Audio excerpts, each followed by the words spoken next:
ಕನ್ನಡ ನಾಡು ಇದು ಕನ್ನಡಿಗರ ನಾಡಿಮಿಡಿತ.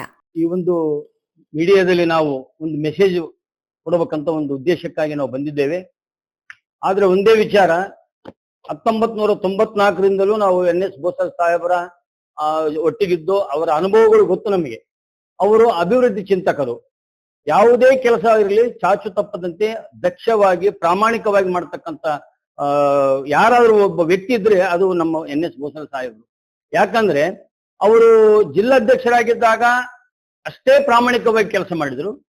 ತದನಂತರ ಬಂಗಾರಪ್ಪನವರಿದ್ದಾಗ ಕಾಡಾ ಅಧ್ಯಕ್ಷರಾಗಿದ್ರು. ಆಮೇಲೆ MLA ಆದಾಗ ಧರ್ಮ್ ಸಿಂಗ್ ಅವರು ಮುಖ್ಯಮಂತ್ರಿ ಆಗಿದ್ದಾಗ ಅವರು ರಾಜಕೀಯ ಕಾರ್ಯದರ್ಶಿಗಳಾಗಿದ್ರು.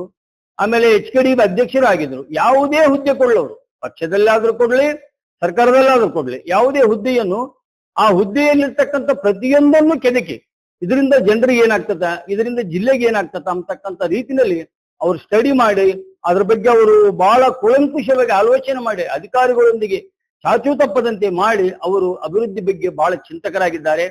ದಯಮಾಡಿ ನಾವು ಹೈಕಮಾಂಡ್ಗೆ ನಾವು ಮನವಿ ಮಾಡ್ತೀವಿ, NS ಬೋಸರಾಜ್ ಸಾಹೇಬರನ್ನ ಇನ್ನೂ ಒಂದು 2 ವರ್ಷ ಮುಂದುವರಿಸಬೇಕು. ಬೋಸರಾಜ್ ಸಾಹೇಬ್ರ ಬಗ್ಗೆ ನಾವು ಹೇಳ್ಬೇಕಾಯ್ತಂದ್ರೆ ನಾವು ಬಹಳ ಸಮೀಪಲಿದ್ದ ನೋಡಿ ಅವ್ರನ್ನ ಏನಿದ್ರು ಬಹಳ ಹಗಲು ರಾತ್ರಿ ಕಷ್ಟಪಟ್ಟು ಪಕ್ಷಕ್ಕೆ ದುಡಿಯೋರು.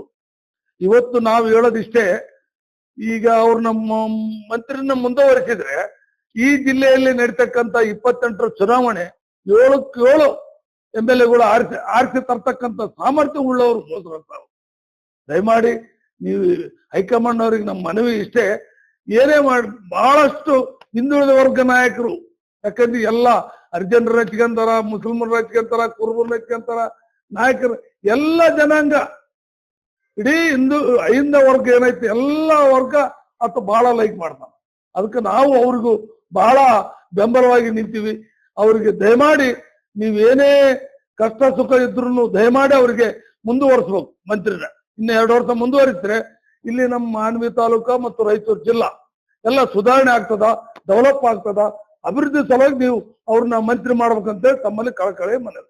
ಸಮಗ್ರ ಸುದ್ದಿಗಳಿಗಾಗಿ ತಪ್ಪದೆ ನೋಡಿ ಕನ್ನಡ ನಾಡು ವಾಹಿನಿ. ಸಬ್ಸ್ಕ್ರೈಬ್ ಮಾಡಿಕೊಳ್ಳಲು ಕೂಡಲೇ ಪಕ್ಕದಲ್ಲಿ ಕಾಣುವ ಬೆಲ್ ಐಕಾನ್ ಕ್ಲಿಕ್ ಮಾಡಿ ನೋಟಿಫಿಕೇಶನ್ ಪಡೆಯಿರಿ.